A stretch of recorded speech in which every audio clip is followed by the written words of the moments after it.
ভাই, দীঘার ট্যুরটা ভারী পড়ে গেল। দীঘা থেকে ফিরে শরীর খারাপ হয়ে গেছে। আমি যে দুটো কমিটমেন্ট নিজেকে করে গেছিলাম, প্রথমটা হচ্ছে দীঘা গিয়ে গোটা ট্যুরটার মধ্যে, দুদিনের ট্যুর ছিল যাওয়া আসা নিয়ে, গোটা ট্যুরটার মধ্যে আমি ডায়েটটা অন পয়েন্ট রাখি এবং দীঘা থেকে ফিরে এসে মানডে, শনিবার রোববার উইকেন্ডে গেছিলাম, সোমবার যেন আমি আবার আমার ট্র্যাকে ফিরে আসতে পারি। এবার সেই দুটো কমিটমেন্ট আমি রাখতে পেরেছি কিনা, আর যদি রাখতে পারিনি, কেন রাখতে পারিনি। প্রথম উত্তর, কমিটমেন্টটা আমি প্রচন্ড রাখার চেষ্টা করেছি। ইনফ্যাক্ট প্রথম দিন আমি আমার ডায়েটে অন পয়েন্ট ছিলাম। যেদিন আমি গিয়ে পৌঁছেছি সেই দিন আমি আমার ডায়েটে অন পয়েন্ট ছিলাম, কারণ আমি ঘর থেকে কিছু খাবার ক্যারি করে নিয়ে গেছিলাম, যেই কারণে সারাদিনের মধ্যে আমি ডায়েটটা অন পয়েন্ট রাখতে পেরেছিলাম। বাট যেই দিন ফিরলাম, মানে তার পরের দিন সানডে, সেই দিন আমি আর আমার ডায়েটটাকে অন পয়েন্ট রাখতে পারলাম না, কম্প্রোমাইজ হয়েছে। এবং আমি যে বাইরের ভুলভাল খাবার খেয়েছি তেমনটা নয়, বা আনহেলদি খাবার খেয়েছি তেমনটা নয়। আমি নর্মাল খাবার খেয়েছি, হেলদি খাবার খেয়েছি, নর্মাল খাবার খেয়েছি, বাট ক্যালোরিজ যেটা আমি কাউন্ট করে খাচ্ছিলাম সেটা কন্টিনিউ করতে পারিনি, বা সেটা অন ট্র্যাক রাখতে পারিনি। আর সেকেন্ড কমিটমেন্ট, মানে খাওয়া দাওয়ার কমিটমেন্টটা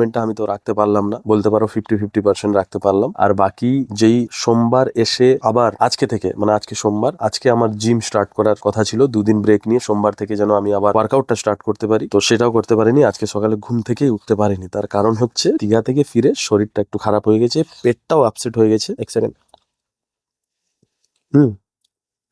নট ব্যাড। যাই হোক, পেটটাও আপসেট হয়ে গেছে, কারণ দীঘাতে যেহেতু ট্যুরে থাকলে খাওয়া দাওয়া একটু ভুলভাল হয়, তো সেটা তো হয়েছেই, যে কারণে আমি ডায়েটে অন পয়েন্ট থাকতে পারিনি। আরেকটা সব থেকে ভুল হয়েছে আমার, সেটা হচ্ছে জল খাওয়াটা প্রচন্ড নেগলেক্ট হয়ে গেছিল, যে কারণে বডি ডিহাইড্রেট হয়ে গেছিল, যেটার জন্য পেট আপসেট হয়ে গেছে। কালকে যখন ফিরি ট্রেনে প্রচুর ঝামেলার সম্মুখীন হতে হয়েছে। তার সাথে দীঘাতে যেটা আমার প্ল্যানের মধ্যে ছিল না, সি বিচে গিয়ে জলে ঢুকে 2 ঘন্টা 2.5 ঘন্টা ধরে জলে উৎপাত করছি, সেটা আমার প্ল্যানে ছিল না। বাট সেখানে গিয়ে যা হয় আর কি, এত লোককে সামনে দেখে জলের মধ্যে সবাই এনজয় করছে, নিজেকে আর আটকাতে পারিনি, তো আমিও জলে নেমে পড়ি এবং 2 থেকে 2.5 ঘন্টা একদম জলের মধ্যে উৎপাত করেছি, যেই কারণে আমার ঠান্ডাও লেগে গেছে। সাথে যেই দুদিন দীঘাতে ছিলাম ট্যুরে, যাওয়া আসা নিয়ে ফিজিক্যালি ফাটিক বহুত হয়েছি, কারণ দুদিনের মধ্যে প্রায় 20,000 থেকে 25,000 স্টেপ হাঁটা হয়েছে। মানে গোটা দীঘা ট্যুরের মধ্যে প্রচুর হেঁটেছি। খুব কম এরকম হয়েছে যেখানে আমরা টোটো ধরে কোথায় গেছি বা কিছু ভেহিকেল ইউজ করেছি, খুব কম হয়েছে। গোটাটাই আমরা হেঁটে হেঁটে ট্যুরটা কমপ্লিট করেছি, যে কারণে দুদিনের মধ্যে 20-25,000 স্টেপ হেঁটেছি। সাথে